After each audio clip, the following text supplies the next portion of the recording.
ang programming ng positive at negative. So kasama yan sa duality matrix. So both yan nag-i-exist sa kada isipin mo at decision mo at mga actions mo. So yan yung tinatawag na pros and cons. So lahat ng isipin mo may positive at negative, lahat na sasabihin mo may consequences na positive or negative, lahat ng kilos mo ay may consequences na positive or negative. Tsaka lahat din ng tao ay may good side or bad side.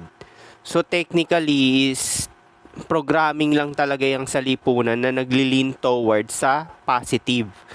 Kasi nga subjective nga yung reality, 'di ba? So maaaring yung positive sa kanya sa'yo negative, or yung positive sa'yo sa kabila negative. So depende na lang talaga. Kaya nga mas magandang gawin is mag-focus ka na lang talaga sa sarili mo at gawin mo yung mga makakabuti sa'yo. Napakasimple, 'di ba? Kasi pag ginawa mo yan, walang resistance kasi nagiging totoo ka sa sarili mo. So paano kung gusto mo ng ganitong video, mag-follow ka lang. Peace!